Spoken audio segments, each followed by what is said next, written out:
Em suas Bíblias, no texto de Lucas, capítulo 15, minha Bíblia chegou aqui agora. Lucas, capítulo 15, um texto muito conhecido, irmãos. Versículo 11 ao 32. Lucas 15, versículo 11 ao 32. Quero também aproveitar esse momento e saudar a mãe aqui do nosso irmão Hudson, né? Uma alegria recebê-la aqui nesse culto, nesta noite. Que a irmã se sinta à vontade aqui para adorar. A irmã é muito bem-vinda aqui. Amém? Isso aí, os irmãos que estiverem perto aí, dêem boas-vindas para a nossa amiga. Que Deus possa falar o seu coração nessa noite. Possa lhe abençoar também, rica e abundantemente. Amém? Todos encontraram o texto de Lucas? Lucas capítulo 15, versículo 11 em diante. Nesse capítulo a gente tem então a parábola do filho pródigo, a gente tem a parábola da ovelha perdida, e a gente também tem a parábola da dracma, da moeda perdida. Amém? Mas nós vamos falar sobre a parábola do filho pródigo. Mas pródigo mesmo, irmão, que eu quero enfatizar nessa noite, não é o filho. Pródigo mesmo é o pai. Eu quero fazer você refletir acerca dessa perspectiva para essa noite. Hoje nós vamos celebrar a ordenança do Senhor, celebrarmos a ceia. Pródigo é aquele que desperdiça, né? É abundante. Mas eu quero que você pense no Pai, que é abundante em todo o tempo. Num Pai que a palavra de Deus diz que nos amou com amor eterno. A palavra que diz que Deus amou o mundo de forma abundante, de tal maneira, de maneira prodigiosa, que entregou seu filho. Amém?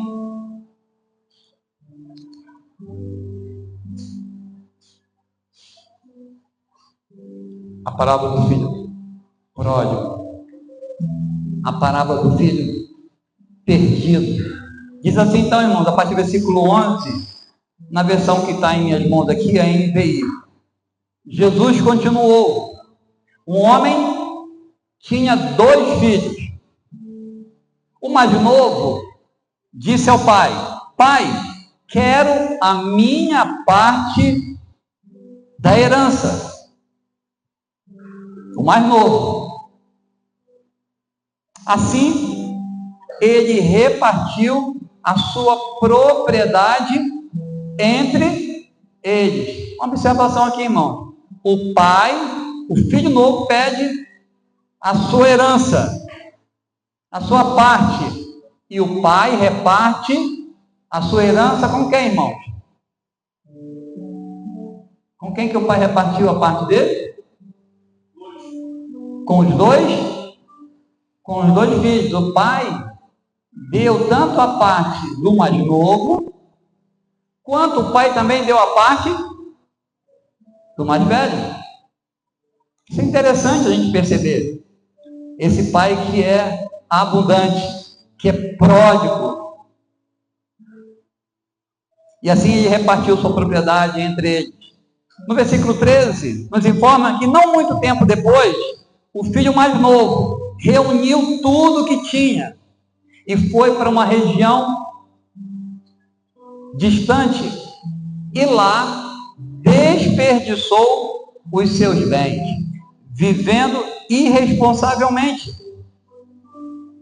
Depois de ter gasto tudo, houve uma grande fome em toda aquela região e ele começou a passar necessidade e por isso foi entregar-se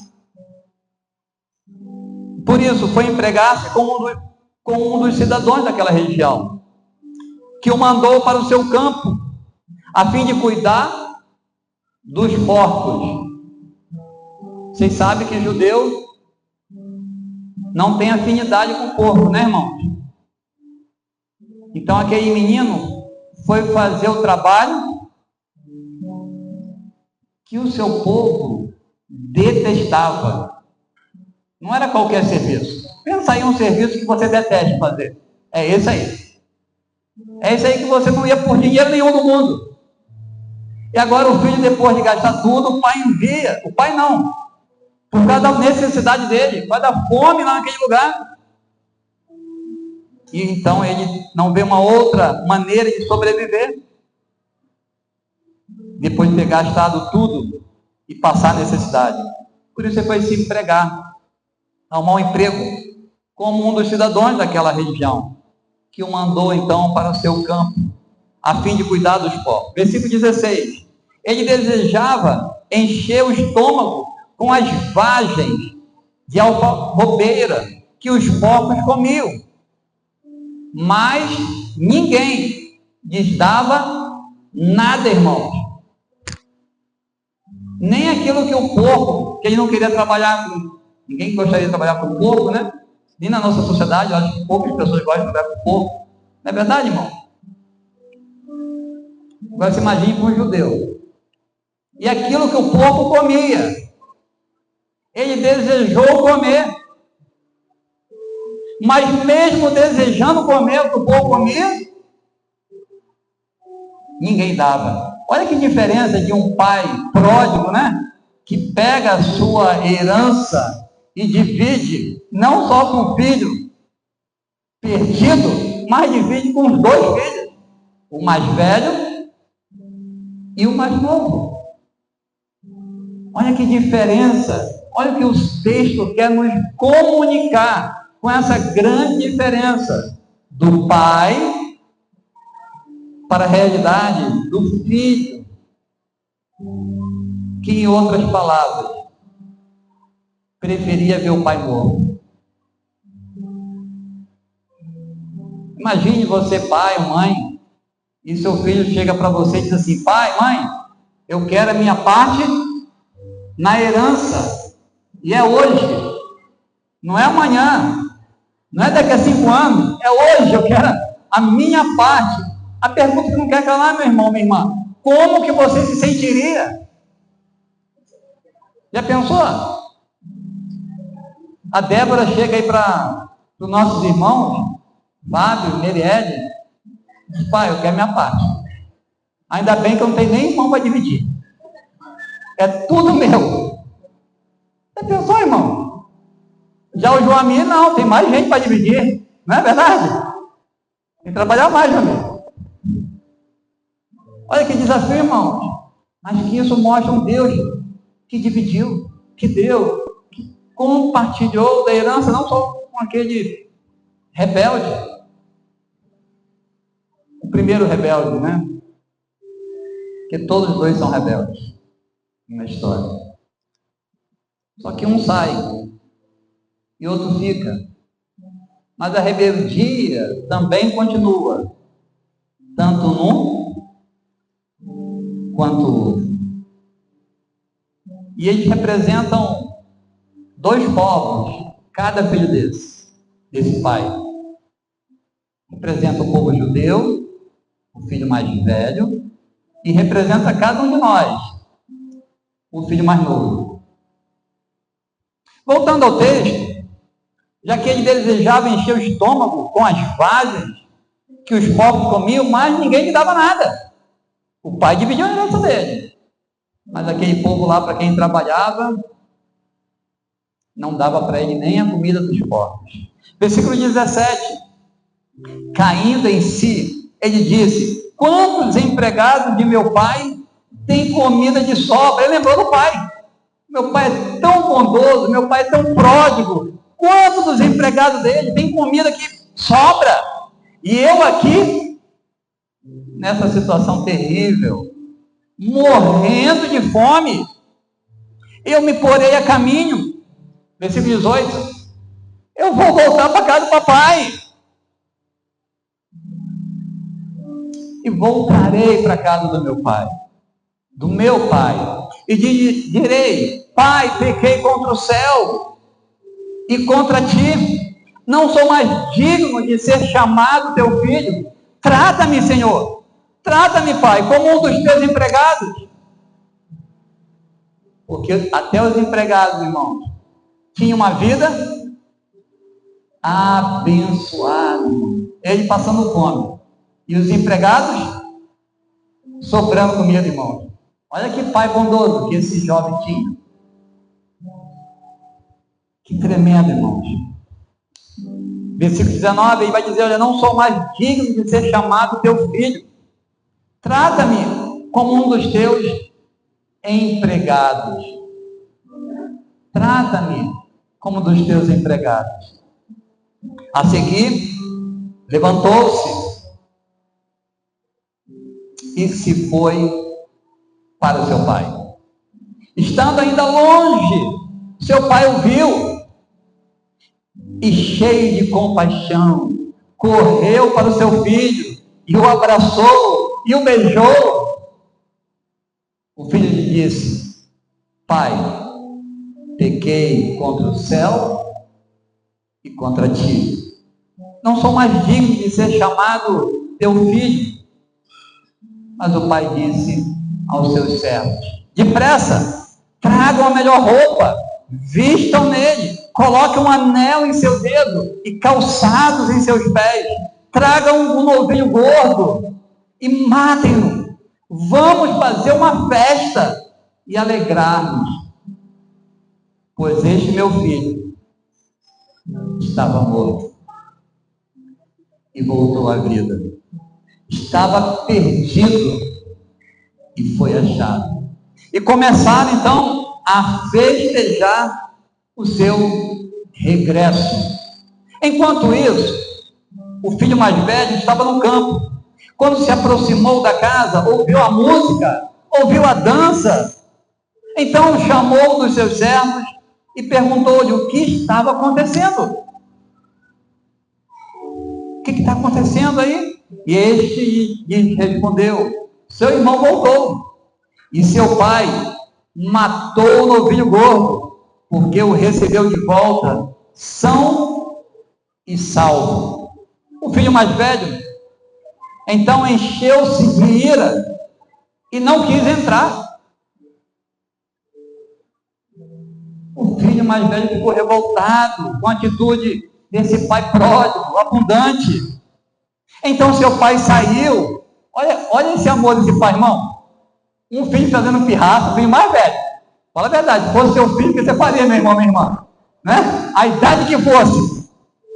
Diante de algo tremendo.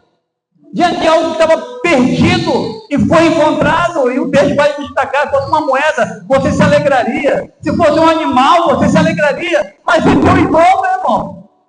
É teu meu filho. Mas esse pai vai até o filho, mesmo ele cheio de ira, mesmo não querendo entrar, mesmo fazendo pirraça, insiste com ele. O pai insiste com ele. Mas ele respondeu ao pai. Olha que resposta que esse filho dá para o pai, filho mais velho. Olha, todos esses anos tenho trabalhado como escravo. Que perspectiva diferente que o filho mais novo tem agora do seu pai. Mas o filho mais velho disse para o pai, depois da pirraça que faz, diz: eu tenho trabalhado como escravo ao teu serviço, e olha, nunca desobedeci às suas ordens, mas tu nunca me deste um cabrito para eu festejar com os meus amigos. Mas quando volta para casa esse teu filho, não é o irmão dele não, é esse teu filho que esbanjou os teus bens com as prostitutas, matas o novilho gordo para ele. Disse o pai: Versículo 31. Meu filho, você está sempre comigo, e tudo que tenho é seu. Mas nós tínhamos que celebrar. Mas nós tínhamos que celebrar a volta desse seu irmão e alegrar-nos, porque ele estava morto. Que texto bom pregar no dia de finado, né? Tem gente, irmão, que está vivo, mas diante do Senhor, está mortinho da vida do Senhor. Mortinho da Senhor. Mas disse Jesus que aquele que, ainda que morra, crê nele, não morrerá nunca. Você crê nisso? Jesus pergunta para Marta. Mas o texto diz que há pessoas que, mesmo estando vivas, elas podem estar mortas diante do Pai. E o Pai diz para ele: tínhamos que celebrar, meu filho, a volta do seu irmão. Não é esse seu filho, é seu irmão, e alegrar-nos, porque ele estava morto e voltou à vida. Estava perdido e foi achado. Pai, muito obrigado por essa porção preciosa. O Senhor continue falando de maneira profunda, assim. Queremos conhecer mais do Senhor, para que nós não sejamos nem esse filho mais novo e nem tão pouco o filho mais velho. Queremos ser, sim, filhos gerados, Pai, pelo Teu Espírito, que nasceram e têm um novo coração e que amam o Senhor. Amam o Senhor sobre todas as coisas.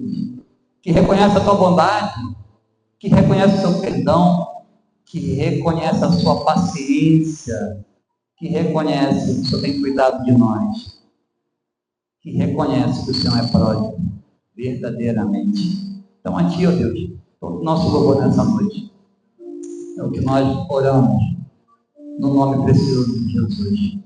Amém. Tema da minha mensagem, irmão: Pai que nos espera à mesa. Quero levar você nessa caminhada de 4 pontos, vou tentar ser bem sucinto por causa do horário, para você contemplar o maravilhoso amor desse Pai, gracioso amor revelado em Cristo, que nos convida à comunhão com Ele, que nos convida à mesa, e hoje não pode ser diferente, noite de ceia, mas não como servos indignos, mas como verdadeiramente filhos restaurados. Amém? Poucas histórias, irmão, revelam tanto o coração, poucas histórias de Deus, quanto esta parábola. Como revela o coração de Deus? Jesus então contou para descrever o erro de um filho rebelde, mas para mostrar, não somente para descrever o erro desse filho rebelde, mas para nos mostrar quem é o Pai. Que pai é esse que recebe de volta um filho que deseja que ele morra, que quer viver longe dele, foi para um lugar bem distante? Na ceia do Senhor somos lembrados, irmão, de que fomos nós que saímos da casa do Pai. Não foi o Pai que nos abandonou, é o Pai. E através do Filho que preparou a mesa da reconciliação. Lucas, mais à frente um pouquinho, no capítulo 19, versículo 10.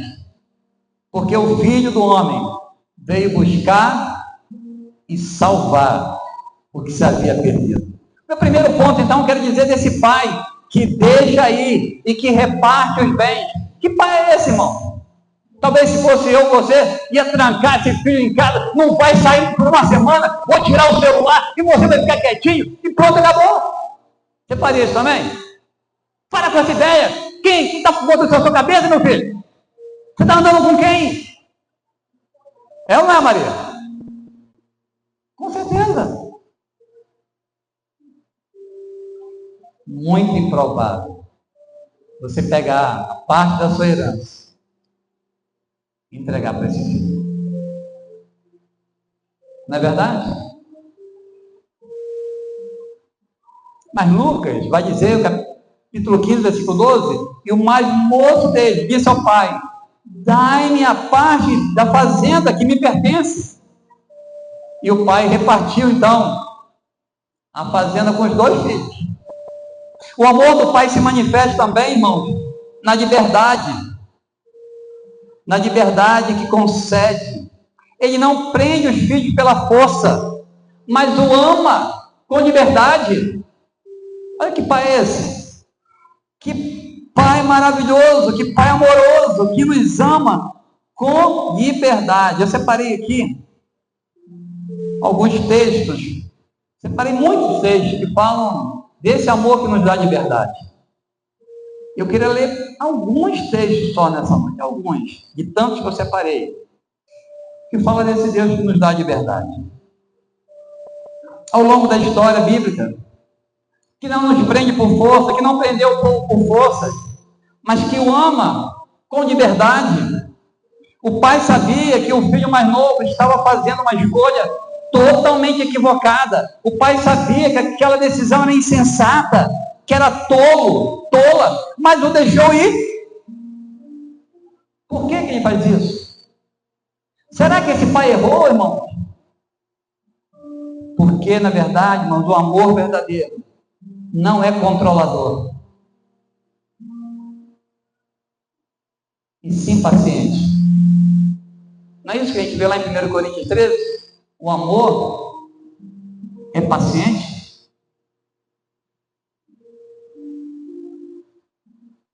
Eu separei alguns textos aqui, irmão, para falar desse Deus que ama e dá essa liberdade para mim, para você.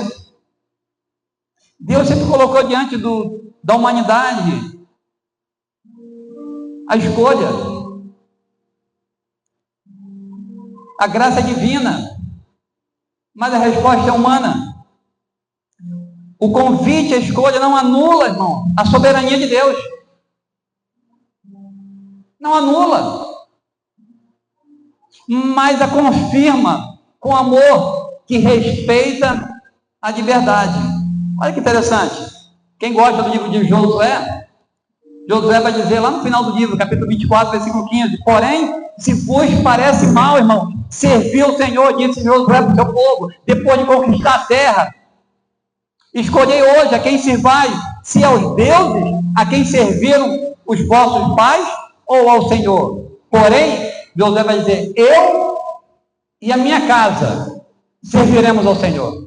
Eu e a minha casa serviremos. Agora vocês escolhem quem vocês querem servir.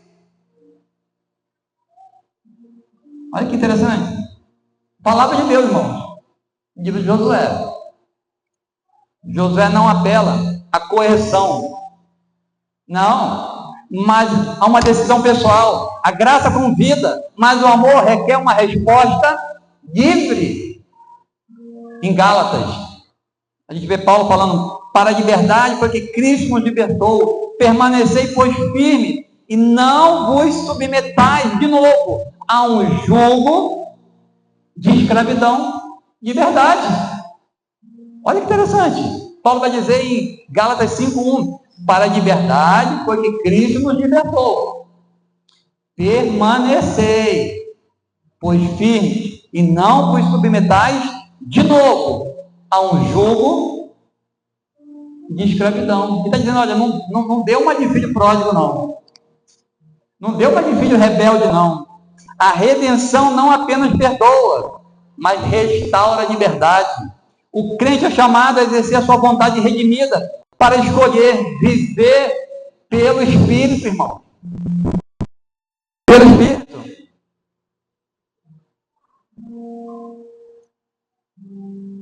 Apocalipse, capítulo 3, versículo 20. Texto muito conhecido. Um texto, irmão, que não é para incrédulo. João está escrevendo para quem, irmãos? Para a igreja. Para as igrejas da Ásia. E aqui no capítulo 3, ele diz: olha, eis que estou à porta e bato. Se alguém ouvir a minha voz e abrir a porta, entrarei em sua casa e com ele cearei, e ele comigo. Você vai abrir a porta? Ou você vai fechar a porta? O convite está feito. Mas a resposta é pessoal. O pai respeita a liberdade do filho. Não respeitou a liberdade do filho? Respeitou. O amor divino não força a porta do coração humano. Não força, não arromba, não é por força, não é por violência, não é por isso, não é por estratégia humana, não é por pragmatismo, dá certo, mas não é certo, não é isso, não é por isso.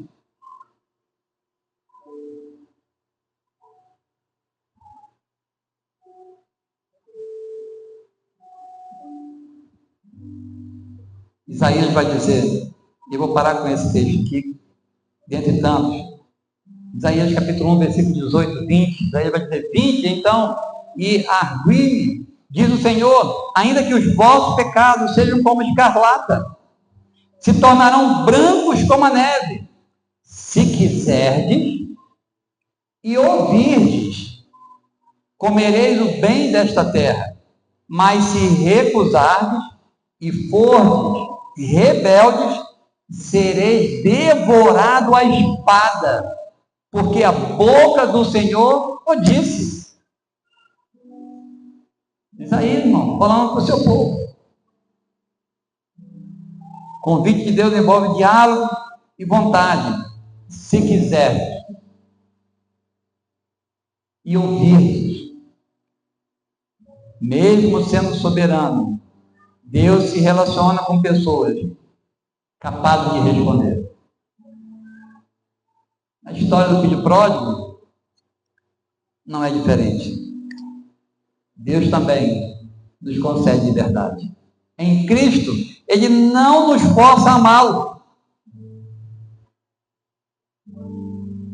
Não nos força.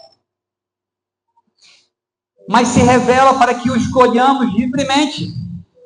Como está escrito em Deuteronômio, capítulo 30, versículo 19. Os céus e a terra tomam hoje por testemunho contra vós, que vos propus a vida e a morte, a bênção e a maldição. Escolhe, diz Moisés, escolhe então, pois a vida, para que vivas, e tu e a tua descendência. Jesus vem e diz, eu sou o caminho, eu sou a verdade e eu sou a vida.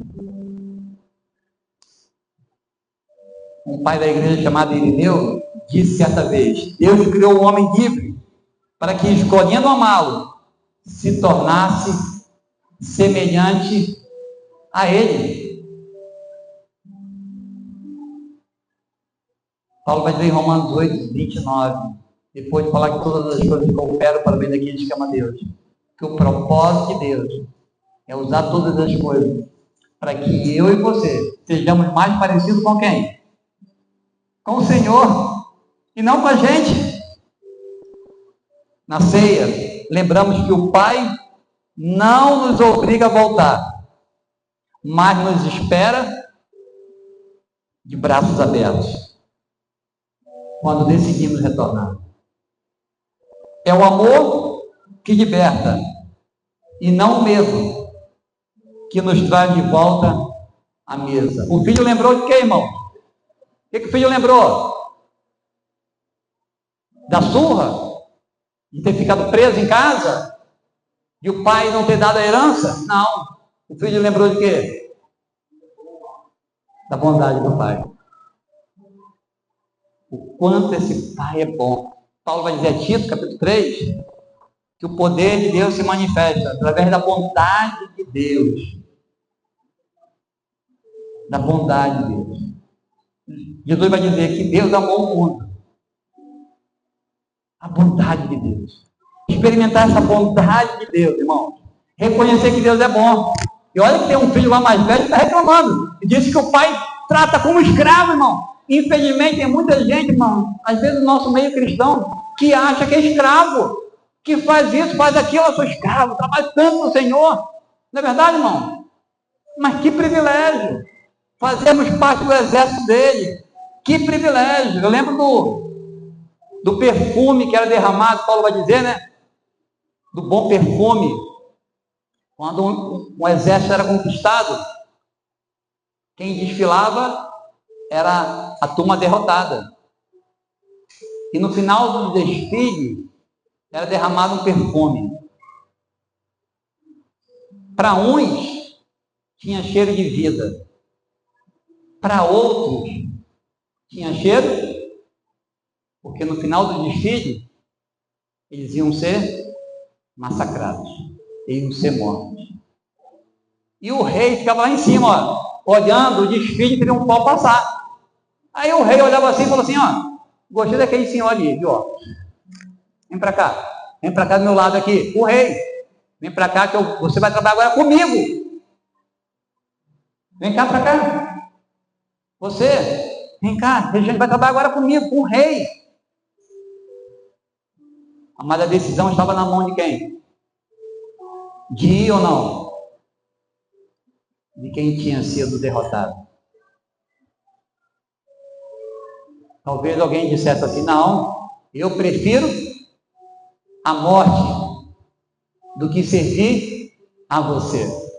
Tem muita gente nesse desfile preferindo a morte. E para esse, o perfume do desfile de um pau tem cheiro de morte. Mas para aqueles que se voltam para o Senhor, você me escolheu, rei? Você me escolheu? Claro que eu quero. Eu quero sim, Senhor. Obrigado, Senhor. O Senhor me escolheu. O que eu tenho de bom? Tem nada de bom, meu filho. Você não vale nada, mas eu amo você. Eu amo você. Eu quero você no meu time. Eu quero você no meu exército. Esse amor próprio. Que eu consigo olhar aqui esse texto, irmão, e ver. Nascer, então, lembramos que o Pai não nos obriga a nada.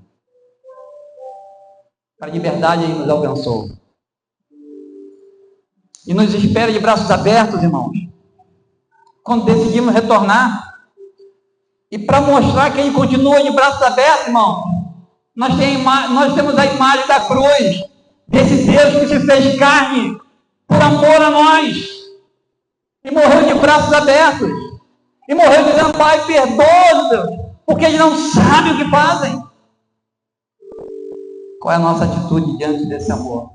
Paulo vai dizer que esse amor o constrangia.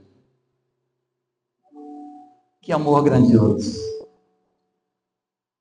Mas além de pensarmos que esse Pai age assim, deixa aí, reparte os bens, é paciente, é amoroso, o Pai também espera com toda paciência o filho voltar. Lucas 15, 20, versículo lá, e levantando-se, foi para o seu pai. E quando ainda estava longe, ele viu o seu pai.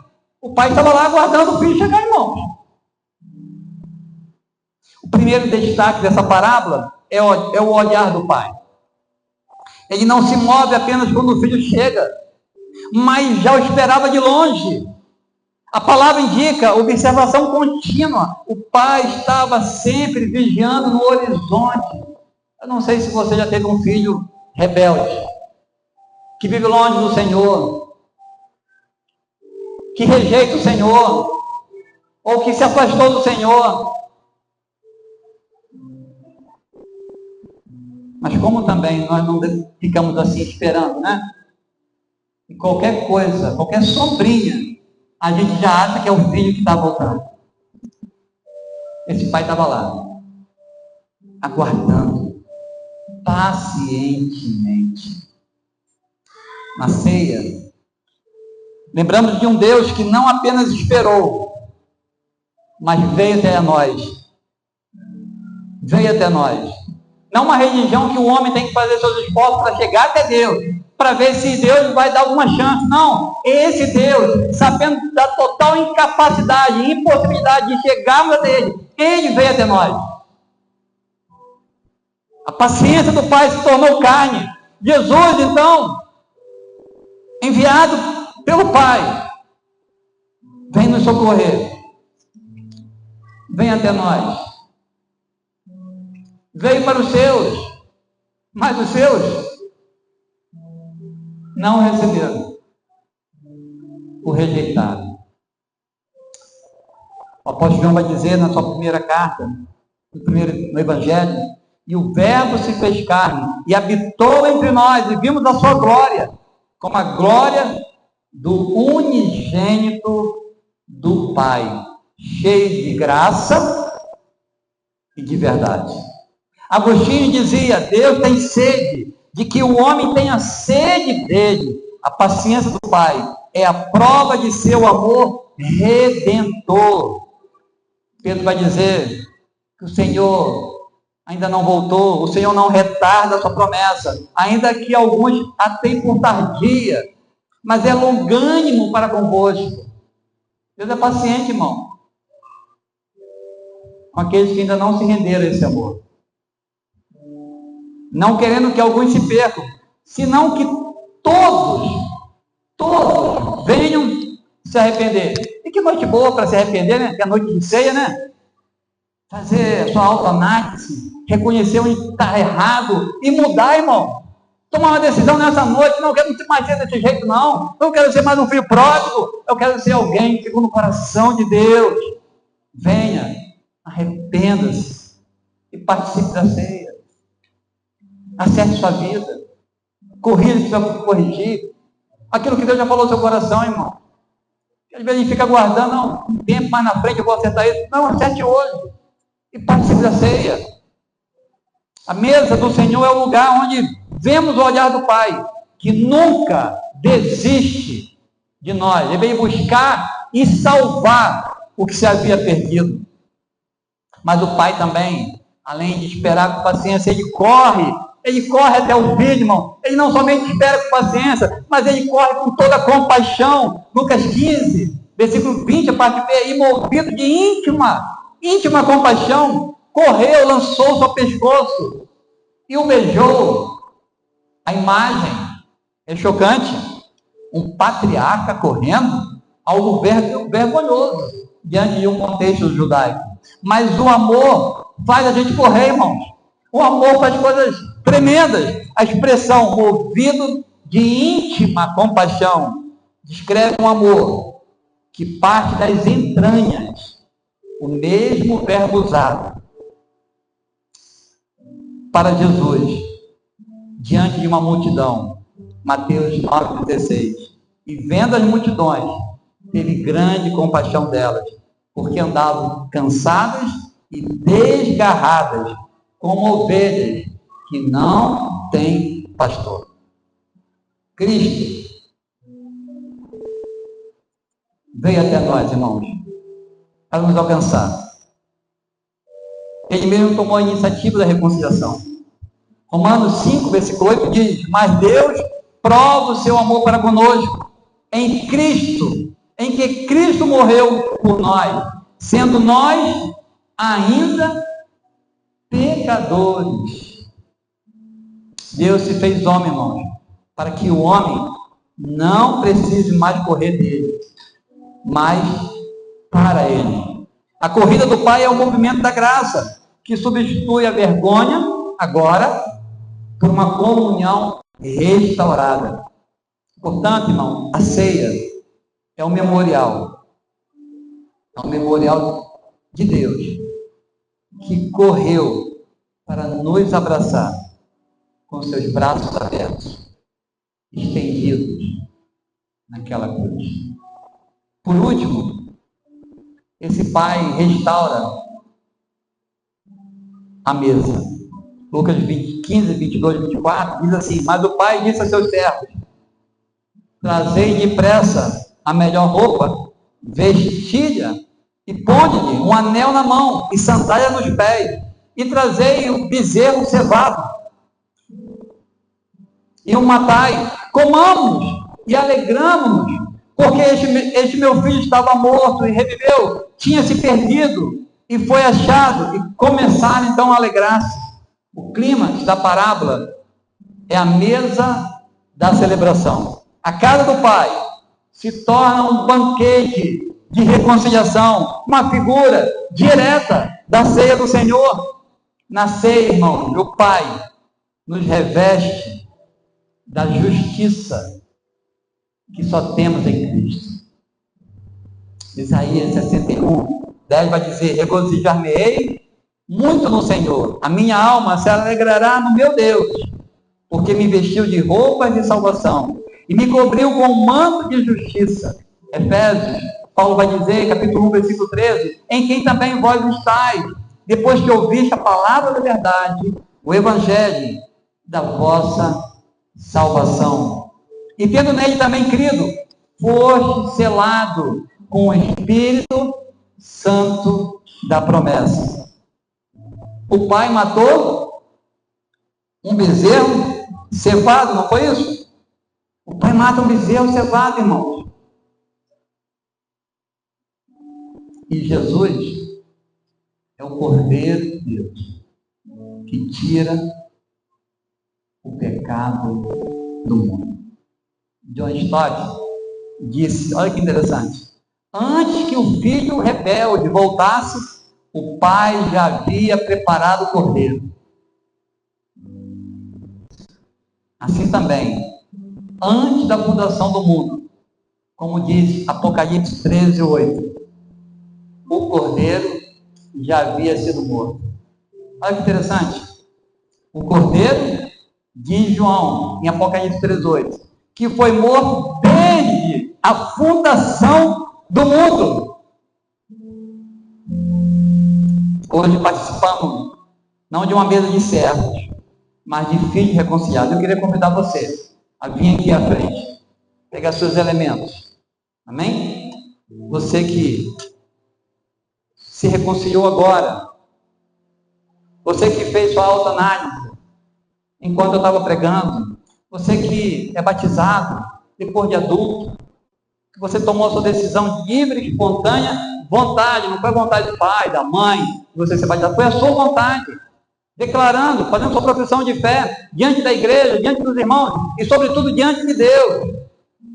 Eu queria te convidar então, para que você se levantasse, e viesse aqui à frente, pegasse os seus elementos, para participar dessa ordenança de Jesus, amém?